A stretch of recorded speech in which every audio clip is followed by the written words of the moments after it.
من در آزمون‌های خیلی زیادی در سطح جمهوری هم در داوری هست، در اشتراکچی هستم، هم در هیئت حکما هستم. میبینم که بچه‌هایی که از بدخشان میآیند بسیارشون زبان انگلیسی رو میدونن، زبان روسی رو میدونن، زبان تاجیکی رو نمیدونن. این بسیار شرم‌آور است. بسیار شرم‌آور است که آدم در محیط خودش در تاجیکستان استفاده زبان تاجیکی رو ندونه. بنابراین بسیار مردم حیران میشن که اینا از کجا آمدن، خبر که از روسیه آمدن. برای همین وقتی که انسان به زبان مادری دولتی خودش ارز نمیگذارد و به یگان زبان دیگر ارج گذاشته نمیتواند. اونا همین امکانیت رو کم فراهم آوردن. برای ما فکر میکنیم چرا لیدرهای کوچک نسبت به لیدرهای فرهنگی و نمیدانم اجتماعی ما در اینجا وزن زیادتر داشتن. برای اون که فضا خالی بود. بدخشان از قدیم توجیه این مردم از قدیم الایام حتی پیش از اسلام مردم توجیه اوریایی بود، اوریاتبار بود. حتی فرضیه‌ای هستند که تمام خلق عالم از بدخشان پیدا شده است. این در این گپ هوایی نیست، در اینجا با صحبت میکنن خواهم. من سخنم را با این سر کنم که در این چند روزه که در ولایت مختلف کوهستان بدخشان سفر داشته، از درواز تا مرغاب تا اشکوشی، خوشقره و دیگر منطقه‌ها توی از گروه رفتن. ما در تفاوت از چندین سال پیشتر دیدیم که چگونه مردم با روحیه بلند و محنت و آبادکاری مشغولند.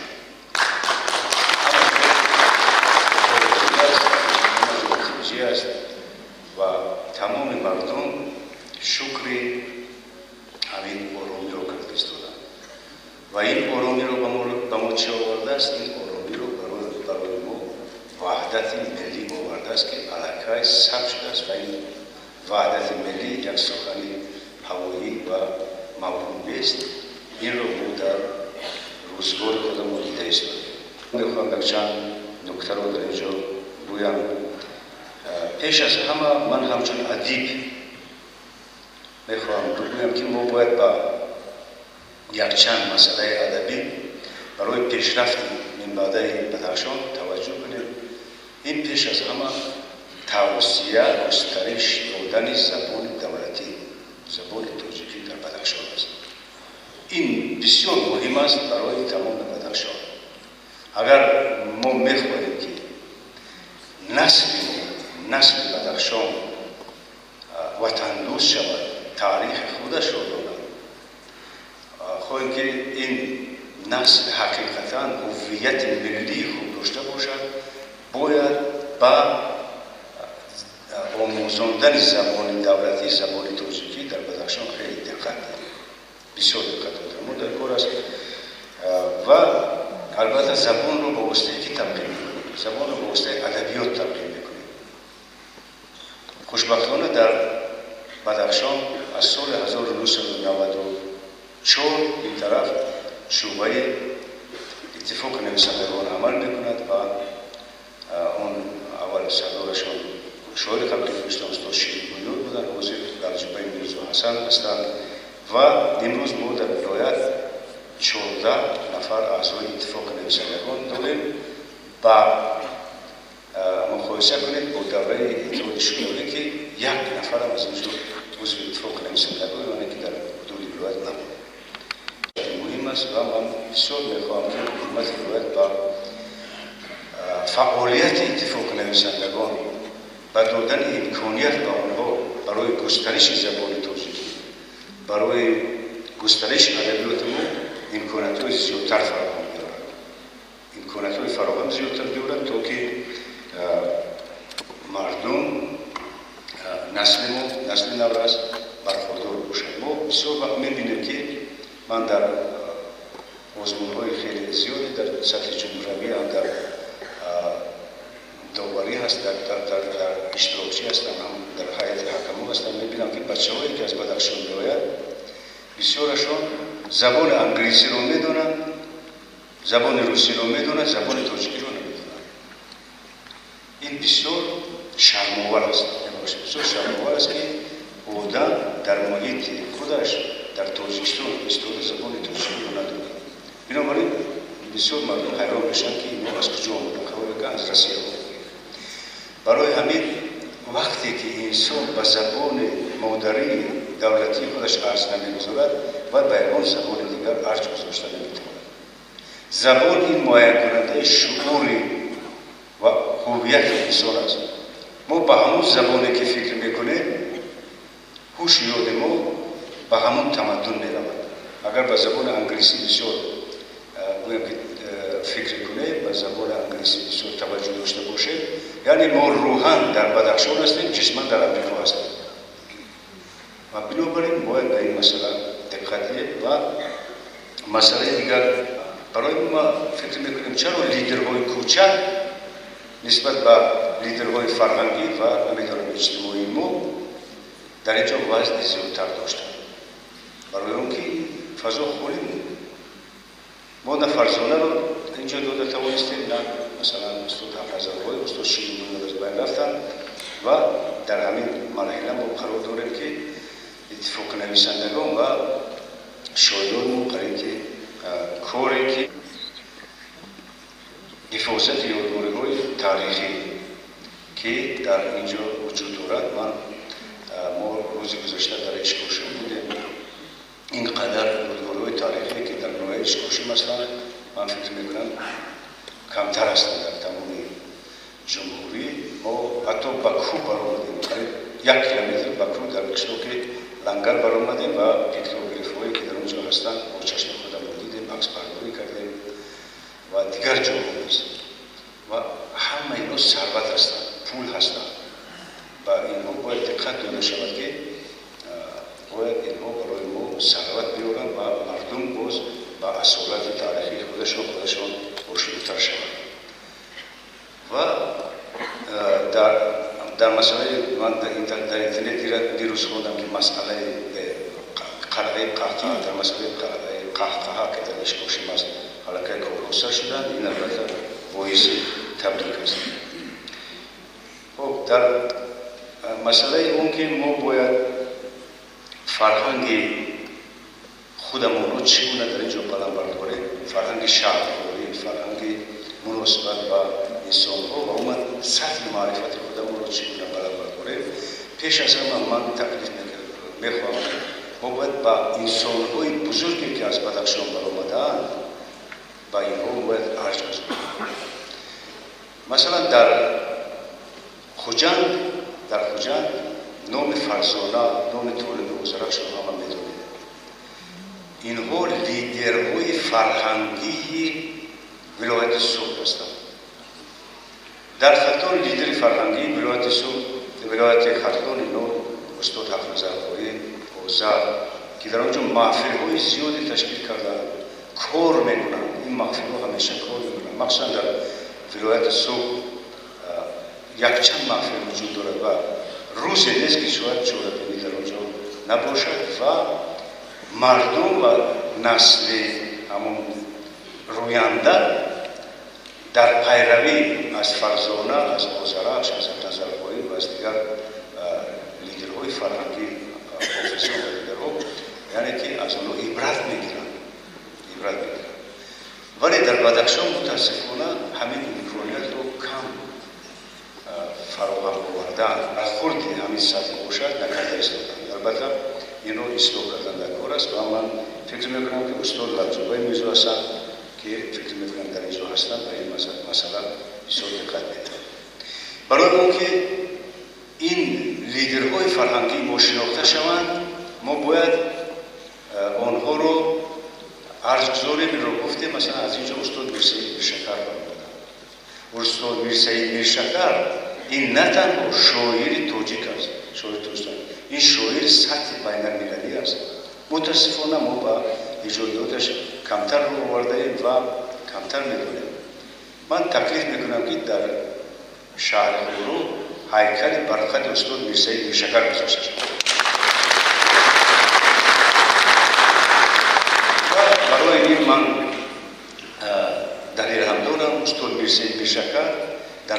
4 نفری که در دوره اتحاد شوروی جایزه دولتی اتحاد شوروی رو با دست آوردن بود. اولش استاد ترسوزاده، بعدا استاد صدرالدین عینی و استاد حسین بیشکر در 1 سال هر دوشون مکافات اون وقت ستالینی گرفت و بعدا استاد میشد اون قناعت. و یعنی که وقتی که ما یک بزرگ فرهنگی داره، وقتی که هیکلش رو ما میبینیم، وقتی که آثارش رو ما میخوانیم و گویم که سینه به سینه، دهم به دهم میرود، ما علاقه و چشم دیگر می‌نگریم به ادبیات توجیه و فرهنگ خودمون. دیگر اینکه من میخواهم که در اینجا برای اون که وقت نگیرم کوتاه میگم که آثار ادیبان قدرت شبرانی، شاهزیایی، صوفی مبارک قدم، سعید جعفر، مولایار ونجی، غلام جان، شافتور، نادر شمزاده، سلطان شاهزاده، امون بک شاهزاده، حیرت شمزاده، مومن قناعت، شیرین بویور، لال جوبا، خوش آمد در اداره و بچه‌هایی که اینجا هستند، اینها رو چاپ کردن ما در کار است. در ولایت صبح و دیگر جاها هر سال چندین کتاب نامگوی کتاب چاپ میشود، ولی متاسفانه در بدخشان ممکن در مدت 10 سال اگر یک کتاب 2 کتاب ادبی چاپ شود. با این با کجا میرویم؟ برای این شرایط آوردن، یعنی که شرایط رو به وجود آوردن لازم است. هر یک عضو اتفاق نویسندگان در ولایت صبح هر ماه 250 سامانه پول میگیرند، کمک میگیرند. هر یک البته کم است، ولی در هر صورت توجه از کتابشون چاپ میشه. و بنابراین ما وقتی که در ولایت صبح میرویم این ترقی، این گونه مثلا زبان، این شکوه شهامت فرهنگ خودمون رو در اونجا حس میکنیم. در ولایت خطان نیست اینچنین وقت اون است که در ولایت مختار کوهستان بدخشان نیست این چیزها تشکیل کرده شود. اون مسئله مثلا گویا که کمبغل است، امروز ما کمبغل هستیم. ما دیدیم همه جا برفتیم مردم چقدر زندگی خوب دارد. اگر دل انسان سوزد، اگر به فرهنگ خودش توجه داشته باشد، حتما این کار را می‌کند. و می‌خواهم که در مسئله تاریخ بدخشان در اینجا البته گفتم، اشاره کردم، تاریخ بدخشان آموزنده ترین تاریخ مردم تاجیک است. متاسفانه تمام اون مناظره‌های و مناقشه‌های نافهمی‌هایی که در بدخشان سر زدند، من فکر میکنم اساسش ندانستن تاریخ بوده است. وقتی که انسان تاریخش رو نمیداند، خیال میکند که وای همین با وجود آمده است، مثلا هوشش نمیدونم در کجاهای دیگر میرود و با کارهای دیگر هم دست میزند، با کارهای اینجا. بدخشان از قدیم توجیه این مردم از قدیم الایام حتی پیش از اسلام مردم توجیه اوریایی بود، اوریاتبار بود. حتی فرضیه‌ای هستند که تمام خلق عالم از بدخشان پیدا شده است. این در این گپ هوایی نیست، در اینجا با صحبت میکنن خواهم. ولی این مردم از عصر 11 این طرف زبان توجیکی، زبان فارسی رو قبول کرد و این زبان ادب شد، زبان مکتب شد و این زبان در مدت هزارها سال در اینجا هست، وجود دارد و این به این زبان باید ما دقت کنیم و تاریخ خودمون رو بیاموزیم. من در رمان 3 کتاب رمان سرای سنگ که نوشتم و سال گذشته با اون مکافات جایزه دولتی به نام رودکی رو به دست آوردم. کسی خونده باشد میدوند که چگونه برای هویت خودشان، برای نگاه داشتن مرز بوم خودشان لیدران حقیقی، قهرمانان این مردم مبارزه کردند. ما حتی بسیارشان رو نمیدانیم، امروز درباره‌شان فکر هم نمیکنیم، ولی من فکر میکنم که با منظرشوی روشانی و فرخشوی شغلانی باید هیکل گذاشته شود. حتما چون اینها در اون سالهایی که بسر مردم تعرض آمد از جانب افغانستان و اینها در برابر لشکر بیشمارشان استادگری کرده توانستند و هویت خودشان را نگاه داشتند و این سرزمین را نگاه داشتند همچون قهرمان. امروز متاسفانه ما میشناسیم. هویت ملی از کجاست؟ سرنشین از اینکه این گونه آدمان رو میشناسیم. و دوستان آخر خب سخن بسیار است من میخواهم که به طور کوتاه گویم که در مسئله ترغیب کتاب در شهر خورک باید یک دکان یا یک مغازین خیلی کلان کتاب باشد. نداریم. من مثلا کتاب رو به اینجا میدارم نمیدونم با کجا رو با کی تیم کی فروشن. حالا که در ما بهترین خوانندگان بهترین توجیه در بدخشان است از قدیم و خب دانستن تاریخ خود را گفتیم. خب تشکیل نمودن گوشه برای مدحیه سرایان و دفسوز سرایان این در ما مولوی خوانی و شاهنامه خوانی قدیمی از قدیم بود و امروز نیز باقی مانده است، ولی من احساس میکنم که از بین رفته افتاده است. مولوی خوانی جلال‌الدین رومی غزل‌هاشون را هم در ماتم میخوانند هم در توی و مکتب‌های خلقی مدحیه خوانی در اینجا حضور داره. امروز در بارشان گویا که چیزهای مذهبی هستند ما فکر نمیکنیم، ولی خب چیزهای مذهبی باشند لیکن آهنگشون این آهنگای بربدی هستند که از قدیم مونده. آهنگای بربدی هستند که از قدیم مونده. متاسفانه ما امروز به طور علمی را اثبات نکردیم. در بدخشان سراینده بسیار است، ولی آدمی که همین خب سیستم آهنگ‌ها رو مثلا با متدولوژی علمی اثبات کند که این چیز قدیمی است و ما باید اون رو دوام دهیم نیست. بنابراین دفسوز سرایی و مدحیه سرایی رو باید بسیار دقت داد و این مکتب رو از بین نباید. بعد گفتیم مولانا خوانی و شاهنامه خوانی یک گوشه ها کردن در موزه نمیدونم در کجا مدحیه سرایان که بزرگ بودن و اونها حامل و ناقل فرهنگی فارسی توجیکی ما هستند. با واسطه همین زبان توجیکی رو در اینجا از قدیم‌الایام تا امروز ترغیب میکردن باید برای اونها هرچی برآورده گذاشته شود. و دوستان عزیز من در آخر میخواهم که بار دیگر این روز وحدت ملی را برای شما تبریک و مبارکباد عرض کنم و من فکر میکنم که بدخشان رو در پیش بسیار ترقیات زیاد انتظار است. ما باید یک چیز رو فراموش نکنیم که هیچ وقت به مناقشه دست نزنیم. این بسیار مهم است. مناقشه رو ما نمیکنیم. مناقشه رو در سر ما در وجود ما میگذارن، خودمون به خبر نمونیم. شیطان‌های زیادی در دنیا امروز اسلامی مردم رو از راه راست برمی‌دارن و برای چی این کارو میکنن؟ برای که هیچ وقت تاجیکستان ترقی نکنه. دشمنان ما میگن که تاجیکستان ترقی نکنه. برای چی؟ چون که ما باید همیشه یک مردم استعمال کننده باقی مونیم، استحصال کننده باقی نمونیم. وقتی که ما ترقی میکنیم، زوادها میکنیم، برای خودمون مثلا چیزای استحصال میکنیم و مملکت هایی که استحصال میکنن با اونها رقابت میکنیم و اونها بزرگ رو از دست میدهند. تمام جنگ و مناقشه های امروزه روی دنیا برای بزرگ است، برای به دست آوردن پول است، دیگر هیچ. برای چیکار میکنن اینها در داخل همین مملکت نظام میاندازند، گروه ها تشکیل میکنند، این گروه ها مشغول نظام میشوند، بعدا جنگ میشود، رفته با پولشان با پول همون ها یا رو میخرند، همدیگر رو میزنند، تمام جا رو چور چپاول میکنند و اینها باز همون استحصال کننده و اینا باز استعمال کننده میمونند.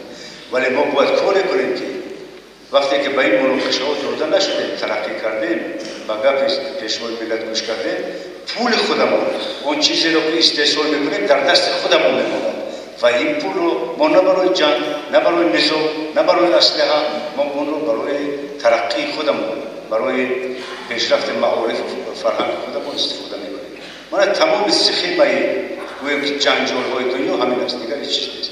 برای من از همدیگران خودمون خواهش میکنیم که همین آرامی رو که در بدخشان و بسیار زحمت های زیادی پیشوای ملت و خودتون خلق ما با وجود آمدن نگاه دارید و من در واقع یک شعر رو بکنم اکتفا میکنیم. ای خاک زرنثار وطن دوست دارم، ای آب خوشگوار وطن دوست دارم، روحی قوی تاجیکی آزاد من تویی، ای کوه استوار وطن دوست دارم. ای مادر فرشته مأمور زندگی مانند چشم سار وطن دوست دارم.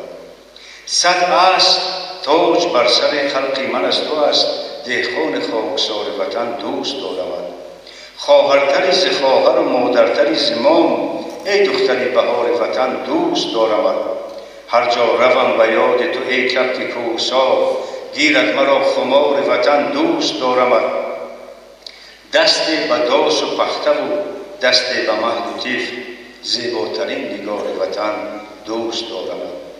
باشد ستون مرز ز روحی تو استوار، سرباز شهسوار وطن دوست دارم. ای آنکه از زبان تو نشنیدم ولی دیر داده ای به کار وطن دوست دارم. ای آنکه روز سختیش از هر کجای در آیی تو در کنار وطن دوست دارم. چون پیشوای اعظم ما گر ستاده‌ای، در حفظ ننگ و نام وطن دوست دارم.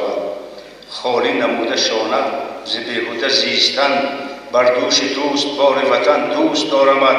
در آزمون زندگی یا مرگ میکنی هستی خود، نثار وطن دوست دارم.